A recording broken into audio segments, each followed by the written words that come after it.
VCR Redux will begin in T-minus 5 minutes. What the fart is VCR Redux? It's the show where we take movies from the VCR era and bring them back to today. Well, how do we do that? Well, we start by talking about a VHS classic, and usually you'll say something like, I haven't been this uncomfortable since I watched Meatballs 4, Meatballs to the Rescue with my parents. Oh yeah, or you'll say something stupid like, I wish we lived in a world where the Garbage Pail Kids made as many movies as the Muppets. but I know you'll always see it through with a positive attitude. I hate this movie, I hate being here, I hate all of this. Oh, Jamie Kennedy. Oh, well, shit. Well, let's go for this. He was in Son of Mask. This is genius. I am not a gamer. I'd rather read books. I'm just He's like the old lady that's like, I got video game monsters, I got toy monsters in here. As long as we respect the passion and the artistry that went into these films. You know, obviously they took this movie, it's 93, right? And you're like, what do you want to see in your Mario movie? And they're like, oh, we want it to be grim, we want a lot of death, we want tits and ass. Oh, and then we start the pitch ideas with modern day sequels like Weekend at Bernie's 3, Cocaine Mountain. Sometimes we take it kind of seriously. I'll watch a Paul Verhoeven alien movie. Oh my gosh, that alien will have more vaginas than anything you've ever seen in your life. Sometimes this Hawaiian shirted fool will pitch something stupid like, I would take out the virtual reality stuff and just have it be about Jeff Fahey mowing the lawn. Sometimes the best pitches come from the live chat. Alex Bonafonte also pitches Grand Theft Starfighter Vice Galaxy. wait, I thought I had the best pitches. And what happens at the end of the movie? The ultimate fart. The fart that the warmth goes like all the way down to your socks. The only rules are, there are no rules. Sometimes we cross over franchises. Only the truck from Tango and Cash can kill Christine. And sometimes we travel back in time. Like 1995 is missing a good Universal Soldier sequel. But you never know what we're gonna pitch next. What do you want? Do you want Daniel Stern behind like a muzzled mask? Like, We all know it should be Pesci behind the mask, and like underneath the mask, you should hear him going like fritter, fritter, fritter, fritter. you are so proud of yourself for that one. I can't stand you. I would also love to see a Charles Bronson version of It's a Wonderful Life. What? Direct to DVD. If you made a shot-for-shot remake of Scarface with Goofy as Al Pacino, it would be amazing. Oh my God. Dorsey, you need me to be the bad guy. It's like the worst 1987 Disney movie Disney's ever made. Schlongo, directed by Jim Wynorski. Like, I would watch a whole bowl of that. Do the John Holmes story. Add a comedy spin to it. Wow, the Wonderland murders are so funny. I'd watch it on my mobile. Something happens and he goes into a coma. He gets like, hit by a car or something. I know this is dark, but like, bear with me. He's got to go on. Did you just go like Hard to Kill with Ferris Bueller? I'd watch it on my iPad. If you want to just like throw in the kitchen sink, it all works. Like Alien versus Predator versus RoboCop, like if that works. Alien versus Predator versus Terminator, that works. Alien versus Predator versus Ernest, that works. That works. I respect everything you just said. I need David Silver and Terry Silver and the Sloan family all learning the Quicksilver, but they're doing it in Breakin' 3 Hydraulic Boogaloo. And it's underwater. It's gonna be incredible. Eat your fucking shit out, James Cameron. I got the underwater movie you can't touch. That was the most disgusting thing I've ever heard in my life. Mr. Toxie goes to Washington. My ass would be in the theater tomorrow. If Harley Quinn gets 7 movies, then Tank Girl should get at least 70. That's the stupidest thing I've ever heard of in my life. I mean, why should we even bother with Look Who's Talking when Air Bud is soaring to new highs? All I know is I want Danny McBride. I'd want him doing anything other than writing Halloween movies, honestly. Anything that keeps him away from that fucking job, I'm for it. Just let him talk out of his butt. I don't care how he does it. I'd rather not. Austin Powers doing the Macarena. That would be the opening credits. Come on. But we have not yet had Die Hard on a half pipe. What if John McClane Jr. was a pro skateboarder and also an avid machine gun enthusiast? Skater Die Hard.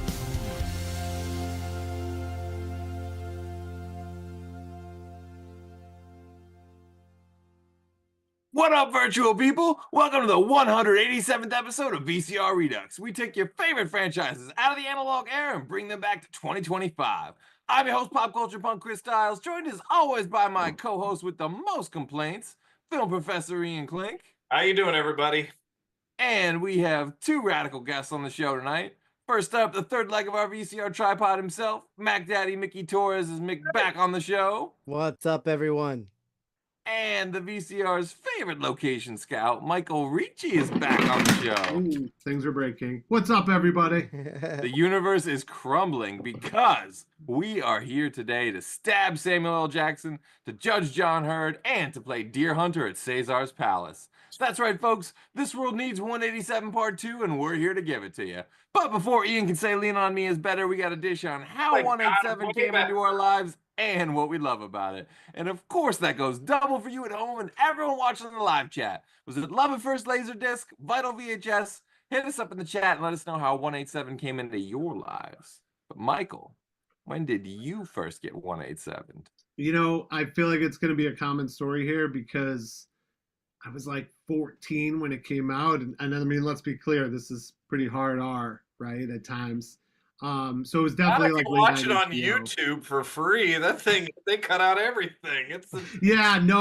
Why would you choose YouTube over Tubi? Because I'm not paying to see this movie, so I watch Tubi is free. Tubi is free. I know. Oh, it is on Tubi? Yeah. Even Plex too. Grumpy bastard, yeah. You gotta pay for YouTube. I know. Yeah. I'm not paying for no. Well, you missed the good stuff though. That's the thing. Yes, Rita flashes some skin at Trevor's house, and you missed that if you. I'm glad I watched this on Sunday HBO. after. But this definitely felt like one of those late night HBO specials where like a 15-year-old Mike Ricci is yes looking forward to that scene with Rita because she would have been about my age.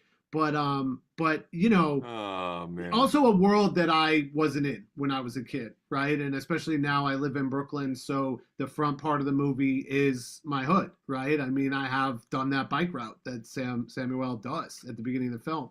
I don't see Method Man when I'm walking around, but which is good in this. But no, definitely a movie that kind of opened up a bit to be like, okay, the world is bigger than I know it to be, and other people have a different experience in school than I do right now. And so like in that way, it's not a documentary or anything like that, but I think having seen that film, even not exactly when it came out, but a little bit after, I had heard about it. I knew there was violence. I knew it was in school. I was a kid in school. So it resonated with me, and it still does now, you know? I'd like to take this opportunity to throw us off track as early as possible and just talk a little bit about the Method Man cinematic universe, because 1997 was like the year. It's this and it's Copland, and they are both bangers. Oh, well, wait. The stars of the future. I watched one other movie just immediately with this, just to take the sting of this movie off a little bit, The Great White Hype. Another one with Sam Jackson. Yeah. Incredible movie. We gotta do it. And I know you guys don't love sports. Oh, you know what though? That is boxing one with Peter Berg. Yes. Oh, Great White Hype is awesome. Chris, Jeff Goldblum, John Lovitz, Cheech Marin. It's a masterpiece. Everyone. Corbin It's Burnson, beautiful. everyone. Yes. Oh, now you're talking my language. Jeff Yes. Goldblum. But Method Man is in that movie, but That's right. He's playing himself. Yeah. So it doesn't count. It doesn't count. This is the first time he played a fictional character. So while technically Method Man's career, but he really didn't have any speaking that's lines. That's still 3 roles. That's still 3 roles as good as any actor should hope to get. Right. Yeah, well, you also got to think. I can see where his Golden Globe was robbed from. Sam Jackson is in that movie. Right. You got to think Sam Jackson had something to do with him being in 187, because 187 is Sam Jackson's first leading role, which is why it's very important. Which is why I'm very glad we're doing this movie on top of the amazing joke that we have here of the 187th episode, which I'm proud to be a part of. It's also the beginning of the Sam Jackson universe, if you really think about it, because it's his first leading role. And that's important, right? Because we love him and almost everything he's ever done. So I will say you have an uphill battle trying to sell this over Pulp Fiction on the internet as the start of it all for Sam Jackson. But I respect that you're making a bold choice there, and you're not entirely wrong. I don't entirely disagree. This does kind of start to turn a corner of 90s culture for me. Like from 96 to 97, that's like the elbow. That's like the Wednesday that you've got to get through of your week. That you've got the hump that you've got to get over the 90s. When you get to 97, it starts to get to like a good time. You've got Romeo and Michelle. You've got like, sort of like a more fun era of the 90s coming in. Like the Spice Girls are coming around. Jackie Brown, which was fun, right? Well, I often say it a lot because I was a teenager in the '90s and everything. I was like that, high school, everything was so fucking depressing. Like early on in the '90s, the music, everybody, it was just like so depressing. Yeah.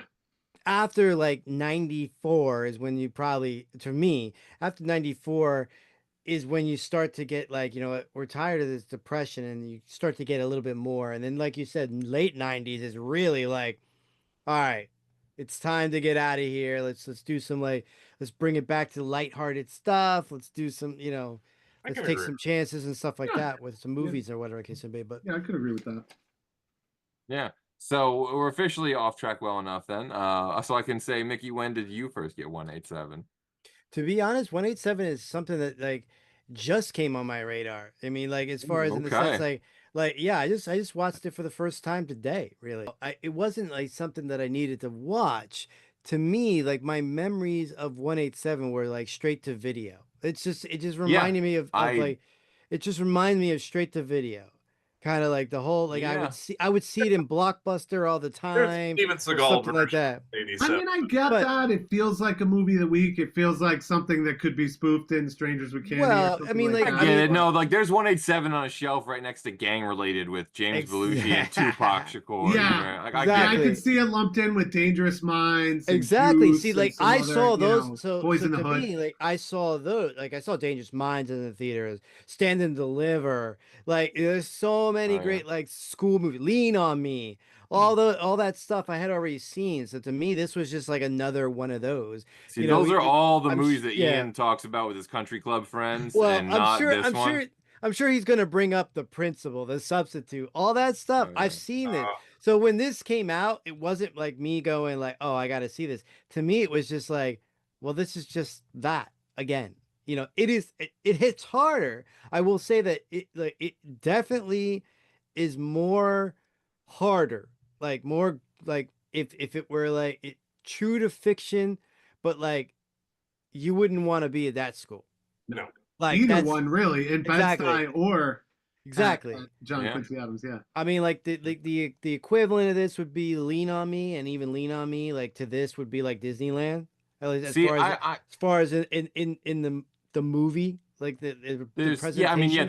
There's not a school in all this universe that I want to go to, but there's also not a movie that I would skip. Like I love all the movies we're talking about right now. Stand Deliver, Lean on Me. Like I love all that. Dangerous Minds, The Principal. And let's not forget even this movie kind of launches Clifton Collins too. This is kind of like big coming out party for Clifton Collins as well. So Clifton Collins Jr. So. Well, what about Young Iowa Ian? Was this when did we, I'm guessing your first time was close to Mickey's, yeah. About now, because spoiler alert.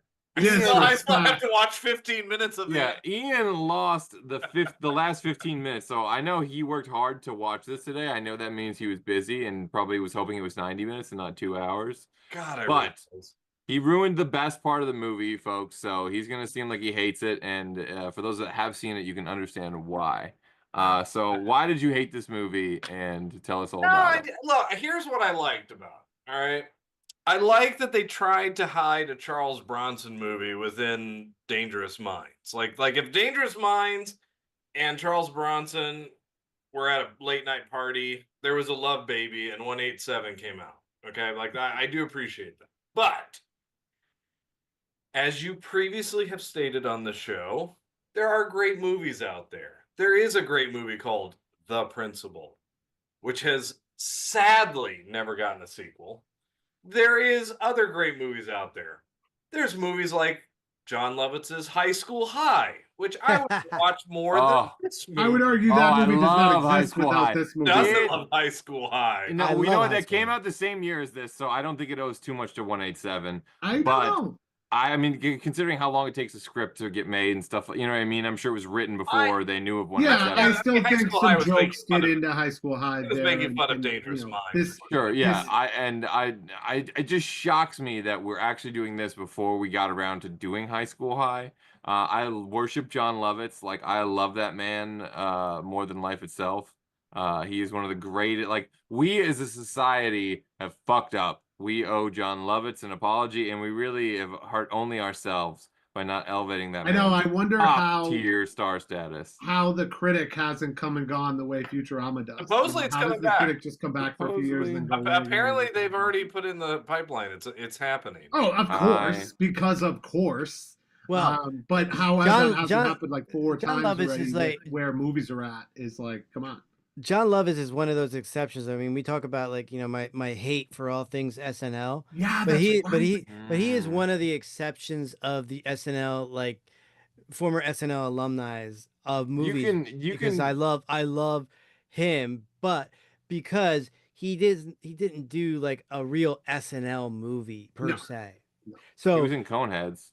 Yeah, and that was trash. But he didn't really have a character that got spun off into a movie. Yeah, but we already talked about my issues with Coneheads. If you haven't seen that episode, go back and go watch that episode. A few people have. That's one of our more highly viewed episodes. Somehow. Yeah, I mean, I even mentioned earlier in the pre-show, I mentioned, you know, a very adjacent movie of Sam Jackson's, The Great White Hype, because I'm the sports guy, right? And I would love to do that. So much to that movie. I mean, Jeff Goldblum too is great. I really like him. Love that movie. But John Lovitz is like borderline steals. Do you know the problem with the Great White Hype though is? There is no problem with the Great White Hype. It's whatever there is one. People problem. like you are the problem, apparently. You have to actually sit through the Great White Hype in order. That Peter Berg became a director. Maybe that's the problem. I don't know. This is my issue with the. First off, and I'm going to take it as a teacher in the room. I'm going to take a stance real hard on this. Teachers that work in these schools, you are teachers. You deserve every paycheck you get. You work 10,000 times harder than I ever do on a daily basis. So my hats are off to any of these teachers who ever work at schools like this. Like, you are the true teachers of this country, and I will absolutely die on that hill. Kind of like Chavez's finger. But was it Chavez? Who's the guy with the finger? Yeah, no, you nailed it. No, keep going. You nailed it. Whatever. What a dumb moment. But the question I have about this movie, at least up to the 15 minutes I haven't seen, is what is the movie trying to say? And hear me out here before you jump on.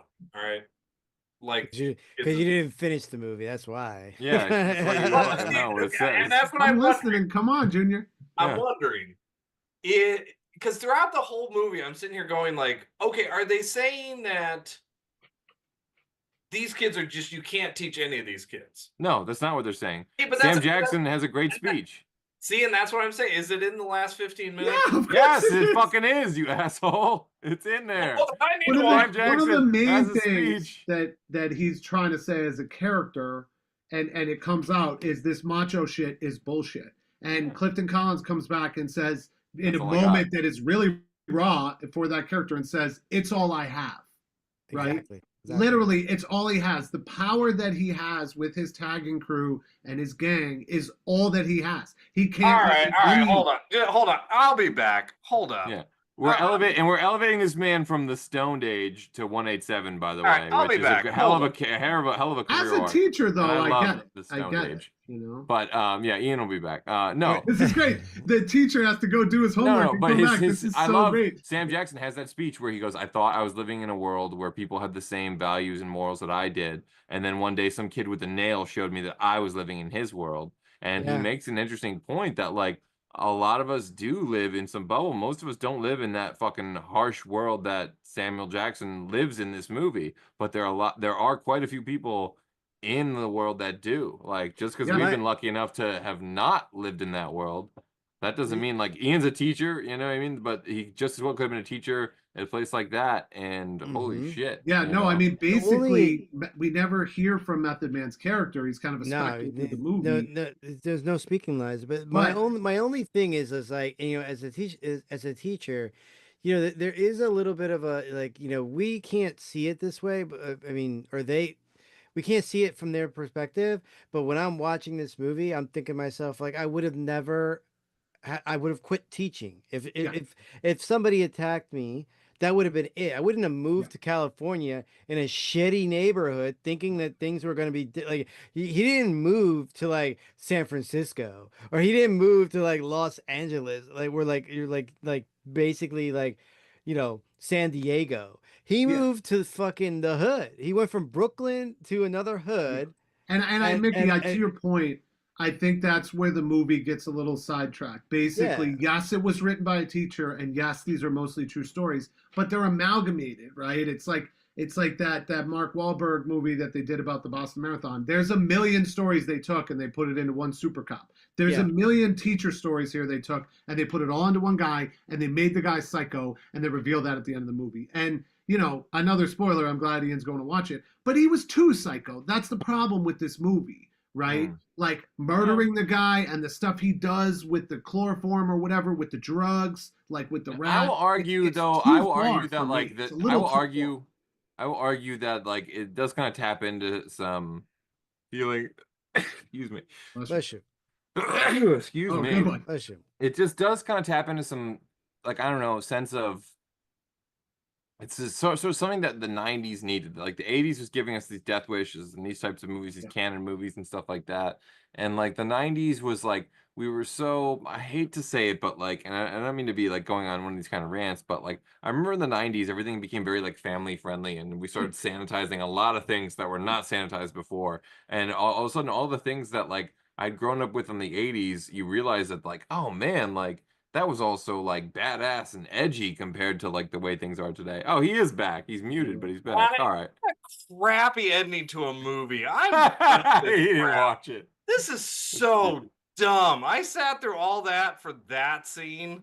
The Deer Hunter reference. How can you not love First that? I know. I did like that they set it up and knock it mention down. a That was better pretty cool. movie in your movie. Rule number one. I know. You know what? I agree normally, but in this case, I Just think say Russian roulette. no, they're not going to know what Russian because there's roulette no is, other you know, instance of that's- Russian yeah. roulette that is as iconic. And they earn it. They show them watching the movie at the same time. It's a kind of a shared thing. It's, And for you know, such a rough movie, Deer Hunter's on TV a lot. You know. Oh, it's a So- great movie. Yeah, it's a No, great. it's a great movie, but That's it's why it rough. should be on TV a lot. You're not going to Oh. watch it and feel good walking out. You know. Ian, if you play nice for this one, maybe we'll do Deer Hunter 2 for Christmas one Oh, day. that'd be We'll awful. do- Maybe we'll could play do a some Russian Michael- roulette. We'll do a Michael Cimino joint for you. Yeah. Good gosh. Maybe I'll play Right, Russian so- roulette with my Hawaiian shirts. Yeah. All right. Oh, so that's I went, dangerous. I Shoot went one and of I my read. shirts. I went and I read the Spark Notes. All right. So Oh. I will say I He's a do like. teacher. He's a I teacher. do like how folks. they give it to Rita at the end, and she does that speech about a Pyrrhic victory. I think that's a pretty good speech. I think it's a great speech. I Yeah, love it's kind of Rita's weird. story. But it's kind of weird how like she shuns him when he comes to her house because of the I guess the peer pressure, the whatever from you know She made a mistake. you know, She's a the- kid. exactly. But at the same token, though, it's like I feel that was disingenuous of her character. Like I feel like at that point she would not have succumbed to the gang members or the hood Yeah. trying to like dissuade her from seeking Mr. Garfield's help. But I think with it's her also arc, it's also integral to the part that was the tipping point for him too, for Samuel Jackson's character. was it though? Yeah. Because when he went to the library and she wasn't there, and then he goes to her house, and the one kid that he thought he was making a difference with, like shuns him, and then he sees what he really did. So now it's kind of like one of those realizations. So he gets shunned by the teacher, the other teacher, the blonde woman. He gets shunned by her because she finds out that That he's a yeah, murderer. that he's a murderer. and then he gets shunned by the kid or Rita because she basically finds out that he's a murderer too, but she just doesn't want to believe it, and then she doesn't want to believe it, and then she just succumbs to the pressure, and then that just makes him look at the mirror. Yeah, no, Mickey, you have a point. The only person who is on his side at that moment is John Hurd, because when he's wasted, he's like, "You did it! You actually did it! Like, good for you!" He's like happy.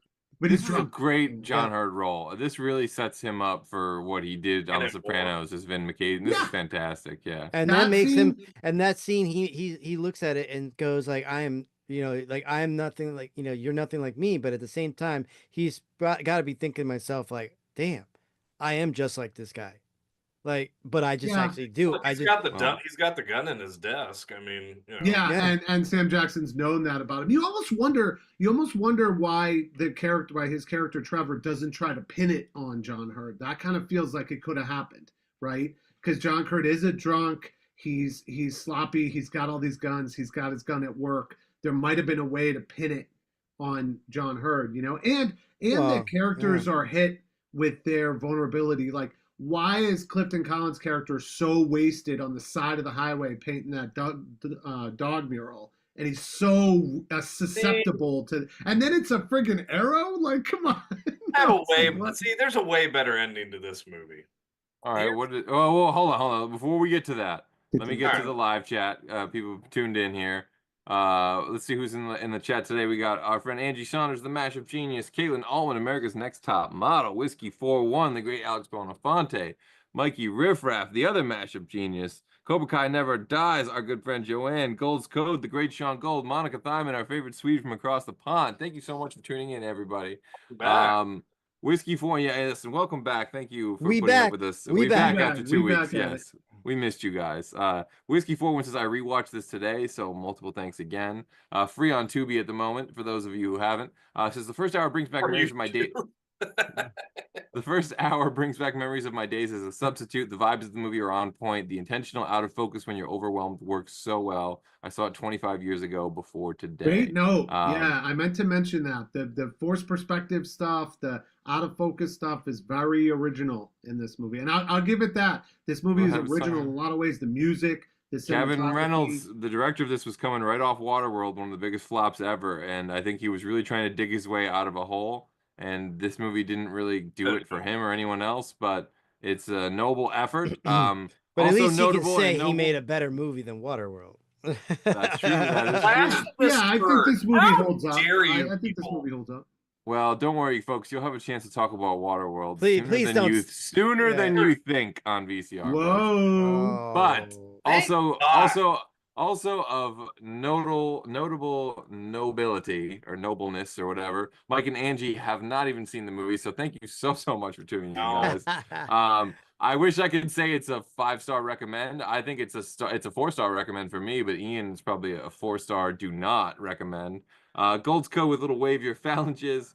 Whiskey 4 says the movie wouldn't work without a great villain, and Clifton Collins Jr., aka Clifton Gonzalez, nails it. Late 90s was the start of the show a dude's washboard abs in the trailer era.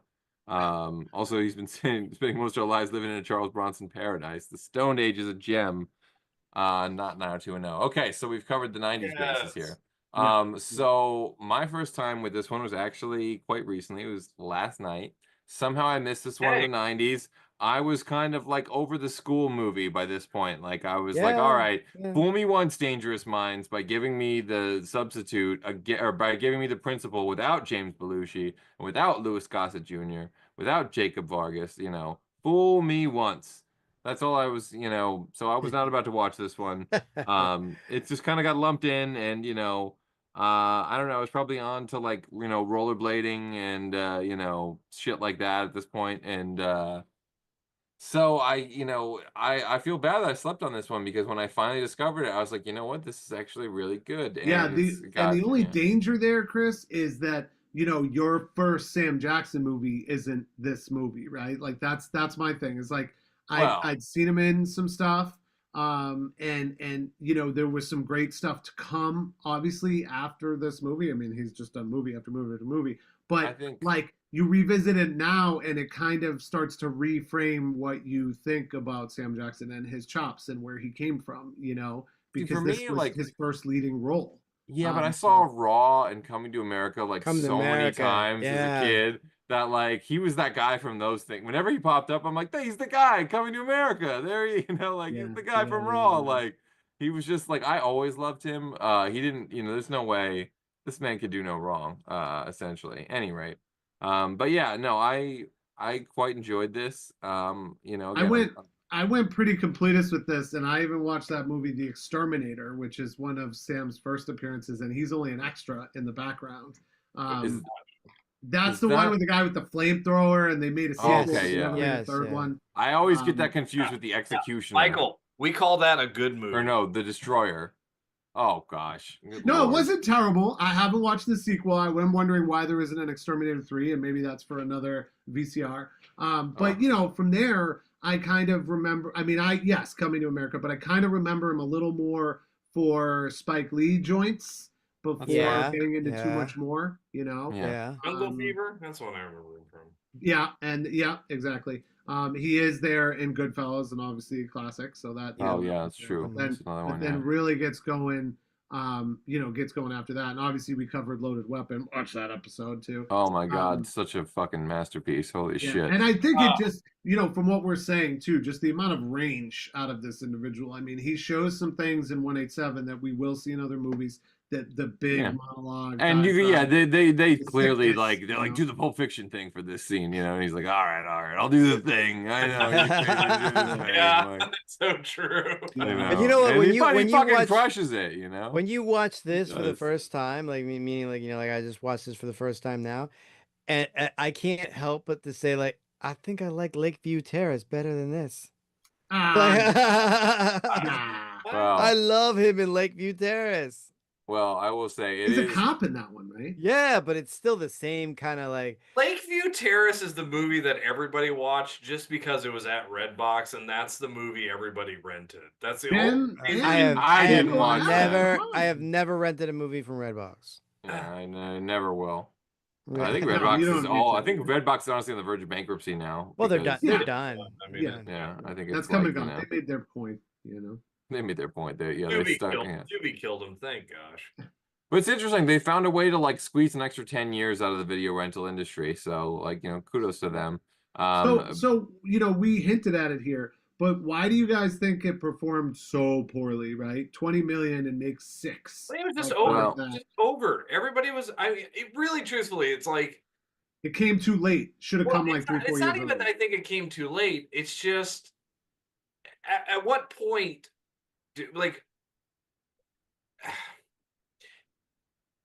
Obviously this movie is pre-Columbine, right?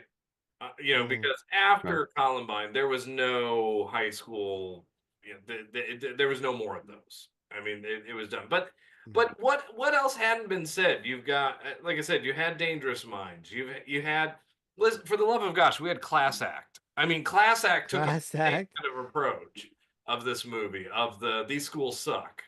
Like, I mean, like the inner city school movie, we even had what's his face, the Ron Clark story. You had Friends Star do one of these movies. Like we had seen the movie so many times. You gotta like, I don't know what you're talking about at this point. No, I get what he's saying. I get what he's saying. I get what he's saying. No one wanted it. Well, it was that, and like, okay, it's the guy it's the Pulp Fiction guy. Yeah, Sam Jackson. Yeah, they didn't know enough yet about Sam. But you're right in the sense that I was burnt out on school movies. I mean, it's pretty much like the same thing. Like insert teacher gets assaulted, tries to make a difference in in an inner city or whatever, like that kid gets one to flip and to try to like work with him. I hate to say it, paint but by numbers. I feel like, this is one of those types of films where you need a movie star to get you to go see, and Sam Jackson has not yet been proven wasn't quite as a leading. And you can make the case that he is one of the greatest actors ever, but not necessarily a leading movie star draw is a different thing. So I think if you wanted to really eat Dangerous Minds leftovers or whatever this movie was trying to do, I'm not saying that it necessarily was, but you know, if that's the market, that's how they're gonna sell the movie. Then you probably needed like Wesley Snipes in the lead role, you know. Here's and a con- instead here's of yeah. Here's a Now you're just trying to controversial tie it to the question. Terrible title. blade. I'm sorry, terrible title. Here's a controversial No, question. no, I would disagree. I would actually disagree with you. I would say Yeah. this is a better title, and part of the reason it's written out as trivia, it Snoop doesn't Dogg. say the number 187 at the beginning, because Chris almost did this at the beginning. People started saying 187, and they did not want that. They wanted it 187, which is the code. And for me, if it wasn't really so tied into the story with what ultimately we find out what Method Man wrote into the book, that book is scary to me. And then they didn't do it so well later in the movie when they write it on his car. Yeah. But you know, the genuine fear that comes into Samuel L. Jackson's face when he's flipping through that book, I think for is sure. pretty good. I would agree. I would say one other thing in that it just cost too much. There was really no reason to put him in Bed-Stuy and film in Brooklyn and pay for that, and then move everything to Hollywood and shoot that all there. And then some of the things they do, right? They kill multiple animals for no real reason. Kill a dog. Especially the dog feels Oh, unnecessary. yeah, that's way Kelly unnecessary. Rowland is Very like much the so. waste Yeah. case after Could have that. kicked the baby, but don't kick Yeah. that. Honestly, I love Kelly Rowland from the OC, but I feel like her character gets a little bit lost in the sauce here. She gets They lost in the kinda- software. Yeah, she's all like computers the whole time, and they don't pursue the romance. You're going hard R. Give me a sex scene. Give me that sex scene. Where that at? Well, You know, that would be well, great. Well, before we get to what the people's pitches are, I think it's just important to notice the 9 movies that were above this in the box office, and starting with 9th and going up, you have Hercules, Face Off, My Best Friend's Wedding, Nothing to Lose, Good Burger, Contact, Men in Black, George of the Burger. Jungle, and Air Force One at number This 1. movie- So Good there's no Burger. accounting for taste. I'm This still movie shocked we haven't done lost Air Force One Good yet. Burger. Good Burger is I- awesome too.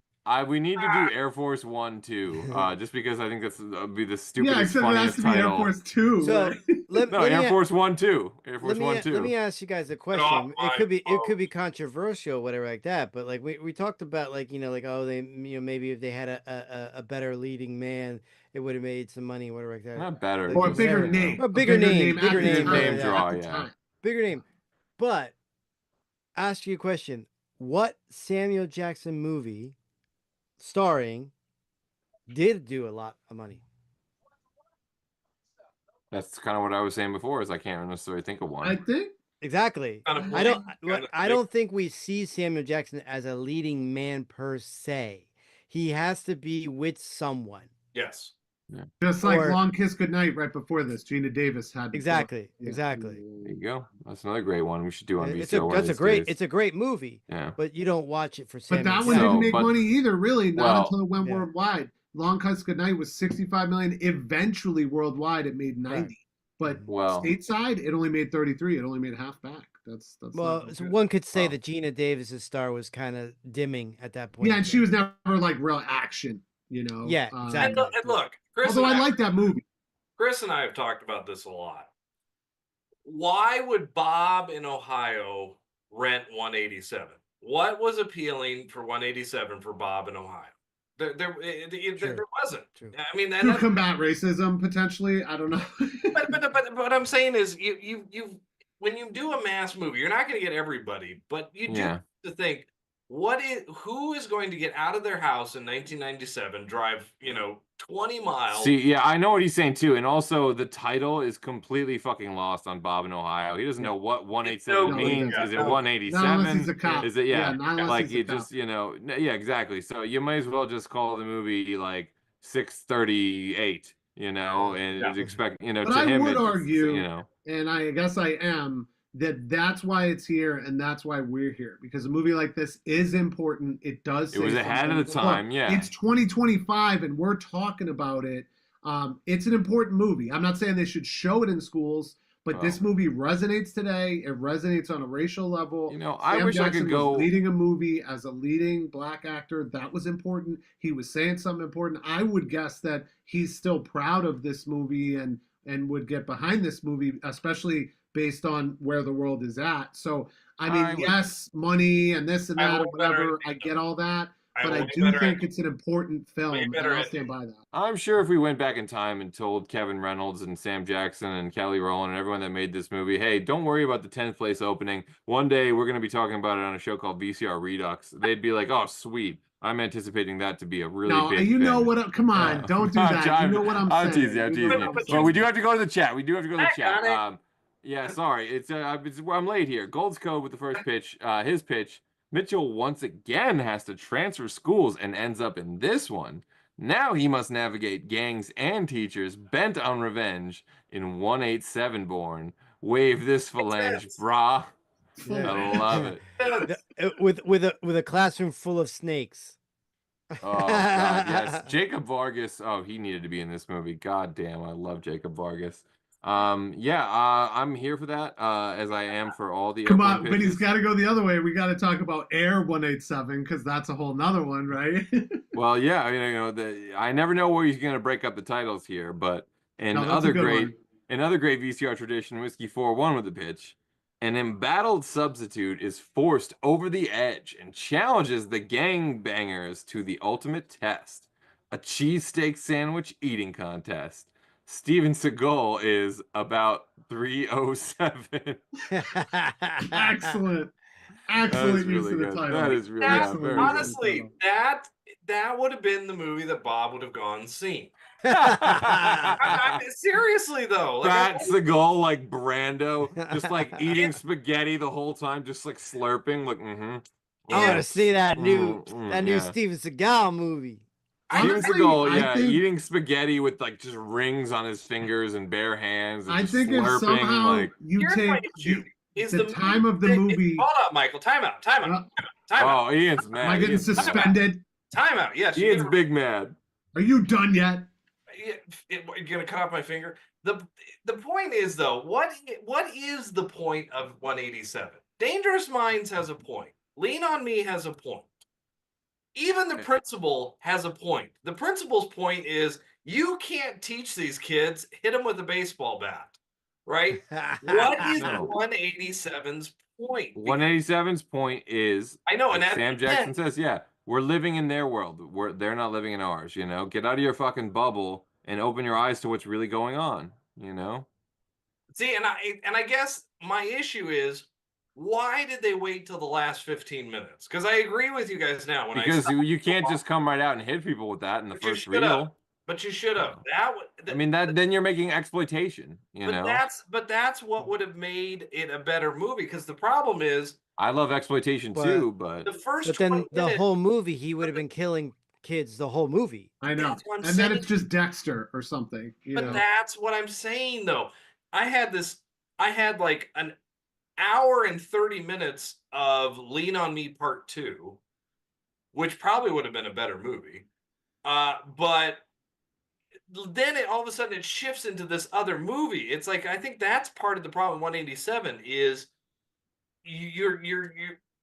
it's literally a representation of his psychosis, like right? They glued another movie onto the end of this to say a different message than you'd been saying the whole entire movie. I don't know that it is the different message. It's just a reveal, and it's revealed in a weird way, right? He's dealing with sociopaths, and through the course of the movie, he has become a sociopath. In everyday life, he seems okay, and he's a teacher, and he's nice, and he's teaching, except he's done these things. And the only problem with the movie is it never reveals any of those things fully by showing us. Movie is supposed to show us, not tell us, and it tells us that he's murdered him, but we don't ever see it. And it's kind of revealed in some random dialogue. Oh, it was an overdose. Oh, it was this. But we never flashed to seeing it. We never see him murder anyone. But then be a mystery movie. That's the thing. No, you're right about that. Is that the mystery angle is, there's a few angles, there's a few plot threads that get a little lost. The mystery angle is like not played hard enough, and it could have been played very well. I know that would have detracted from like what they were trying to do. You could have seen it was the other teacher, like I thought that maybe it would have been the other. Give teacher. me a red herring there. Give me a bit of a MacGuffin with the gun. So what do you do for a sequel? I mean, it's a million years later. Sam Jackson's dead. You know, Cesar is dead. Benny's dead. Maybe John Kelly Rowland is not a teacher John anymore. Hurd is now killing people. Like I wanted to He's go dead in either- real life, so you know you either can't have with John Hurt. Rita True. and she ends up living some of the same arc that she ends up, because we end with her and she's very emotional. Oh, about it, Rita's a moved good by one, him, yeah. That Rita goes on to either become a writer and then maybe eventually a teacher and has to deal with some of the same things, but a little bit more as a woman instead of a black man, which would be interesting now, right? And then obviously if you are making it now, you do have to deal with the Columbine aspect. And so then it would be a little bit more about that. This movie takes a greater tack to say the students have all the rights. Remember, what's his name comes in as the teacher rep guy. The advisor. We'll sue you. And many times they go, we'll sue you, we'll sue you, we'll sue you. That's not the way now, right? So I think post Columbine it changes. Yeah, that is the most 90s part of this movie, is that like all these like hard gang kids are like, I'll sue your ass, I'll sue you. It's like, what? No, it's kind of what it's a lot of parents suing and doing a lot of dumb stuff. Yeah, no. So I would want that. I would want to pick up there. Rita, see where she's at. She's going into being a teacher. Maybe she's flashing back to some of this. Maybe we see a little Sam Jackson in her mind and some of the things he taught her, but also some of the things that, you know, like when she throws herself at him and it becomes sexual for a minute, some of that stuff. Well, even at the end, the funny thing about it is that even at the end, when it is revealed, I mean, he did kill these kids and stuff like that. And then obviously you're going to have this be in the news where basically a teacher was found, he committed suicide, and then this student committed suicide too, whatever case may be. In any event, so she's going to know, she's got to know that Mr. Garfield did these things now. But even at that podium, she says, you know, we're not sure, like, or I'm not even sure if he really did these things or whatever the case may be.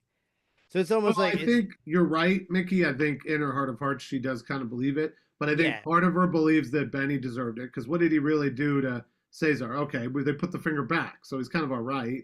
And with Benny was doing a lot of stuff towards Kelly Rowan and some other people. I mean, he was looking at hard time with the collar. Exactly. So look, I'm not saying, you know, murder is never right, but I think she was justifying it a little bit. And I think she was trying to separate the man from the action, that he had been pushed to the edge. And in that way, and we hadn't mentioned it yet, so I'm glad I'm doing it now, it does remind me a bit of the movie Falling Down. I could not tell you exactly that Falling Down hits its point either, but for me, tonally, two very similar movies, and the only reason I would like this one more is I appreciate Sam Jackson in the lead role. I appreciate him being a man of color in this role. I think brings more to it. I think a white guy getting pissed off about everything is a little less resonant nowadays. You know? Yeah, it's just a little tone deaf and a little bit like trite, you know, especially by that point in time. We'd seen plenty of that. We've seen all the death wishes. We'd seen the principal. We've seen the substitute, you know, like, okay, we get it. Even Dangerous Minds, enough white savior movies by that fucking point for sure. Yeah, at least now, this if I had a movie is time not machine, that, you know? if I had a time machine, I hate to do just the recasting game and call that a sequel, but if I had a time machine, I would love to see the 1980s version of this starring Steve James. And I think that would have been really cool. A different kind of movie. It's a little bit more Death Wish, obviously. Yeah. It would have been a canon film. Bring me back even further and give me Sidney Poitier or something like that, you know? Oh, To Sir with Hate instead of To Sir with Love. Like what? What? If we're getting in a time machine, why not, right? You know? Hey, why not? Honestly, I would have rather have seen Sam Jackson in the Michelle Pfeiffer role. And that's what I was kind of trying to say. Like, my issue I have with the ending of this movie, and I get what they're trying to say, though. See, I don't think he should have pushed the gang. I think he should have sat there in that kitchen and started teaching them a lesson. Give me a little Mr. Hand from, like, Fast Times at Ridgemont High. At the end. I'll tell you what, Spicoli, I'm going to eat your pizza here. That's good. I'll tell you what, like, Cesar. Watch. But like, you want to be macho? Do the books. That's being macho, and start teaching them, and then they kill him. But again, that's kind of a Gran Torino ending. But I almost would have even like, I mean, obviously it would have made for a bad ending as well. But like, to me, it's just like, just leave. At that point, like, you got nothing, everything's coming around you, whatever case may be, just leave. Just move away, stop teaching, do that whole thing, let them win, so to speak, in a way. Yeah, you hit that earlier, Mickey. When Rita rejects him, that would be a good point, right? Exactly. And I think I think too the other thing that Go happens. teach in Humboldt, Iowa. You're not going to have these issues in Humboldt, Iowa. Wyoming. Go to Wyoming. I think the other thing here is like some plot threads are lost and it's already too long. But like, the date with Kelly Rowan is sweet. And all that leads to is that she is the only one that's completely devastated when she kind of figures out what's going on. And then everyone's trying to convince her otherwise. The union rep guy is like, oh, lots of people have those prayer beads. That doesn't mean anything. Don't worry about that. Maybe he's not what we think. And it's like everyone's trying to talk her down. And it's like she was closer to this guy than anyone. I mean, she was almost literally in bed with him, and he's a full-blown psycho, murdering people. We know why, and we understand why. We're not blaming him for the why.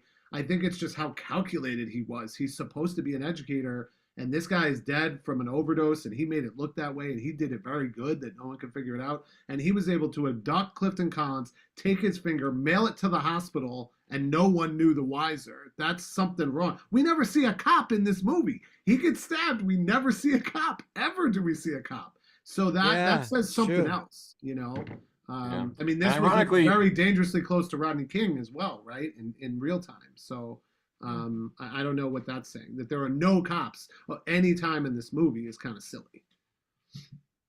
Yeah, even when they have that big fight out there or whatever case may be. And you guys are all racking your brains like, was there a cop? There had to be a cop. Yeah. No, you're right. No, it's funny because the movie that autoplays on Tubi after this for me was Colors with Robert Duvall and Sean Penn. Oh, nice. Yeah. It went to, for some reason, it went to The Getaway for me, but I think it's because I watched that a couple nights ago. On YouTube, it goes to Dune. But I don't know what that. We're really speaking to 2025 when we're talking about what autoplay is after, Kind of, yeah. That's the EP tape of the new millennium, Oh, I love it. The EP tape. 2020s. But I do like the idea of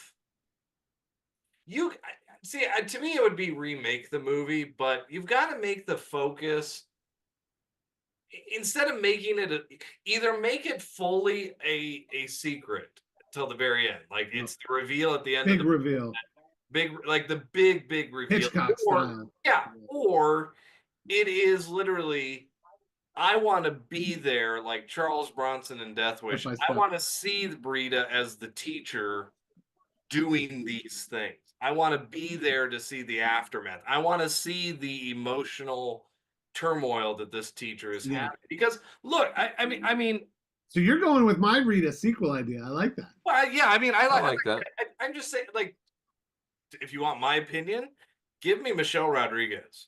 Yeah. Michelle Rodriguez. Oh, I love Michelle Rodriguez in anything. Amen, brother. I'm a huge Michelle Rodriguez fan. Yeah, I love Michelle Rodriguez. Michelle Rodriguez needs to be like in every movie. In my we don't need to recast, but I mean, if we had to, I mean, Rosie Perez, Well, I think studios would want J-Lo, but yeah, sure. Obviously, yeah. Well, hey, I love girl, Enough. Right? Enough is a great movie, so I'm getting. I mean, for Ian, I can't believe there's not a Medea movie in here somewhere. Oh my God, Medea goes to. Well, there's a request. Sorry, Chris. I'm so sorry. I'm so sorry. Okay. It's okay. There's a request for a Home Alone 187 in the chat. So from Whiskey 41, these are all fun. What would that be? I will say this: I never thought I'd find myself pitching this, but I think to take the supposed John Carpenter, Deborah Hill vision for the Halloween franchise of anthologies, and the idea of like doing one of these once every couple of once every 5 to 10 years about like what how a teacher or a student could die, just completely unrelated, different setting, different characters, different whatever, just like 187 this, 187 Columbine, 187 that You know what was stupid? Why did they not name his hutch or his trailer? Why was it not labeled 187? Oh, like it was like 87, and then someone puts a 1 in front of it, like that's an easy 7. Yeah, that's an easy one. You're right. Kind of like doing this movie for the 187th episode. Yeah, sort of reverse engineered, if you will. Yeah, great. That would have been great. But like, I think you have the same idea. You have the same concept. Like I said, if you had it today. There are schools like this in LA still to this day. There are John Quincy's high schools. Yeah. I mean, they are. I got another idea with what we were talking about, especially where I said there was the absence of cops. What if that's what the sequel is? and a cop is obsessed Oh, with it's trying school to cop. figure out what happened here, what did he do, and how many kids did he actually get after. Because in the end, when we're doing Russian roulette, he says something like, I tried with you kids, and for the ones that I got rid of, blah, blah, blah. It was not just Benny. The way he talks about, I mean, look, the way the movie lays out, he gets stabbed 15 months later, okay. But show me a little of him in the hospital going crazy. Show me a little of him rehabbing and in pain. And I Group believe therapy and shit, yeah. I don't believe that he just went to hospital. Like Mickey said, why does he choose to go to LA? He's running away from something. Maybe the reason why he flashes back and sees Method is he actually got Method, and we missed that. And that could be the sequel, a little mini movie within the movie. He did allude to the fact that all he got was he's in juvie or whatever like that or something like that until he. You did say that until he's 21. Yeah. Yes, he did. John Hurd asked about it. Yeah. So that scene with John Hurd is great when they sit down. John Hurd's like, "You heard about that teacher and he died and da da da," and he's like, "Bro, that was you." Like the stars in his eyes are great. All right, script writing 101. No, you didn't hear about this teacher when you were out in LA. That was not on the news. Give me a break. This is from Bed-Stuy. Come on, Ian. No, New York makes headline news. Give me a break. News, give me a break. Brooklyn teacher stabbed. Like this is as great of dialogue as what's his name in Die Hard 2, Die Harder. Yeah. You know, John McClane. Yeah, I heard all about you. Nakatomi. All right, yeah. Yeah, there's great. Yeah, you know, I got everything from the fucking Cub Scouts to the fucking Shriners convention coming through here, and I'm just gonna shut this down for John McClane. Yeah, it's one of my favorites. I love Dennis Franz. More Dennis Franz. Give me a 187 starring Dennis Franz, please. I hate to play the casting game again, but yeah. I get a little Dennis Franz for you. So a few years ago now, I worked on a pilot that was supposed to be bringing back NYPD Blue. And they couldn't get Dennis Franz back. Apparently, at least back then, I don't know about him right now, completely retired in Idaho, not Iowa, Idaho, and does not want to leave there and does not want to do anything. So we make this whole pilot. They cast this kid from Europe who's really good, classically trained, all the stuff. They love it. And we're like, okay. And there's an offer on the table that if it goes to series, that's like my career. It goes to test with ABC. And I think what happened is audiences just didn't want it without Dennis Franz. The whole thing was supposed to be the kid like solves Dennis Franz's murder and all this other stuff. Audiences just rejected it completely. And he wasn't going to come back. So shelf. Because it arguably, NYPD Blue is the best thing that ABC ever did. You know? So they aren't going to bring it back just to bring it back. You know? Boy Meets World. What was it? Boy Meets World. Okay. The most dramatic thing that ABC a better ever high did. school movie. Doogie Howser. And that's my little NYPD Blue thing with Dennis Franz.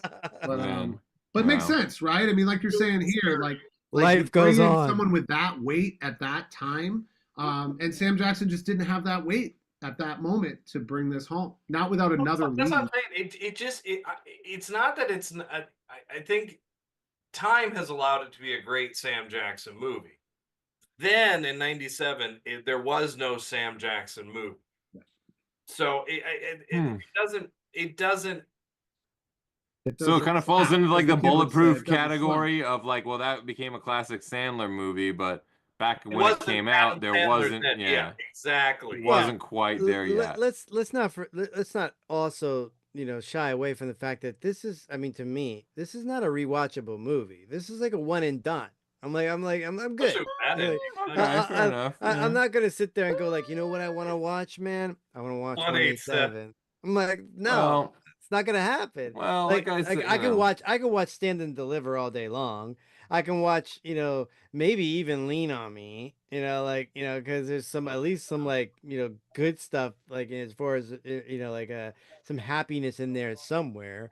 But like Dangerous Minds, I don't think I've ever seen it again after. Well, everyone rewatched it when Coolio died, so that was that. I didn't. Mickey, I'll say you're right, and it's not a movie I'm popping in just cause. Correct. But also because we've made some progress tonight, and you've admitted that you love John Lovitz, and you don't absolutely hate SNL. I want to say though, there are some big things here. It's Sam Jackson's first lead role, so if you're a Sam Jackson completist, you have to have watched this movie. And if you like Clifton Collins at all and you want to see where he came from, this is a very good performance by him. And I think those two alone. Plus, I will argue that last scene and that last 15 minutes is some pretty good film. It is. Oh yeah, no, it is really good. Yeah, it is, but not rewatchable. Not every movie needs to be rewatchable. I get but that. I do think respect it that, hits. Look, there are some movies that I will say I will not rewatch. One of them is, a few of them are religious related movies and stuff like that. Like Passion of the Christ. I saw it. Okay, I saw it once. I don't ever want to see it again. Really, I know what happens. With this, am I watching it tomorrow? No. But in a couple of years, when I forget a little bit or I want to know a little bit more about it, yeah. And I like Sam Jackson. It's not like the story wasn't spoiled 2,000 years before the goddamn movie. But what I'm getting at is the way that it's portrayed, and also with my communion and the man who made it. I have no interest in watching a movie that movie that he made. They're making a sequel. Not interested. I saw the Hindenburg movie. No, I'm not going to rewatch it. I know what happens. Well, what's one for you, Ian, that you won't ever rewatch? You saw it once. That's 187. No. There are movies. I mean, I'll be honest. I can't rewatch Schindler's List. Okay, that's a good one to say. Yeah, I can't rewatch that. I saw it, love it, I experienced it, but it's a hard one to. Yeah. Again, most war movies I can't go back. I hate war movies. Period. I know they're billing this new one, Warfare, as the best war movie ever. I do not watch war movies. I do not watch war movies at all. I feel like it's like, why would I want to watch that? Like, I mean, for me, like, people say like, oh, well, you're a horror fan and stuff. Like, that's not horror. That's like real life shit, like battles, whatever case may be, whatever. I mean, I don't want to watch that. It's like it's. Need to watch the ending of The Great Escape. I know the Germans lost. Also, a few more recent ones. I watched that in school. 1917. But yeah, did I see Joaquin Phoenix as Napoleon? Not too interested. And that new one, Warfare, not too interested. Yeah, I didn't watch Titanic because I heard the fucking boat sank. So fuck that shit. Well, I guess I don't know if we've truly sequelized this or not. I think we've some good stuff on the table. I like the Rita story. Anthology. The anthology take has some potential as well. It's maybe we didn't go straight to TV, so that's good. We didn't go all the way full TV. So some love for my Dennis Franz impression in the chat. I just want to say that. So thank you so fucking much. So I guess it is that time then for me to say that you Fandom fans might want to tune in next Wednesday at 9 p.m. when we seek out Dennis Hopper on dry land for our Waterworld episode. That's right. We're spreading the fucking suffering around. You guys suffered here. I'm going to suffer majorly next week. So dry land. It's not a myth. I fucking hate Waterworld. That's one I don't want to watch again, but I'm going to have to for you folks. This is what I do for you because I love you, the VCR audience, all four of you. Goodness. Anyways, as always, if you enjoyed this video, the best way to help is to smash that like button and leave a comment telling us what movie or TV franchise that you want us to cover in a future episode of VCR Redux. And since you're already doing that, you might as well go ahead, like, subscribe, and follow Fandom Spotlight and Pop Culture Punk. Till then, back up those Betamax, rewind those Laserdiscs, and we'll see you at the movies. Can't kill me, homeboy. 87.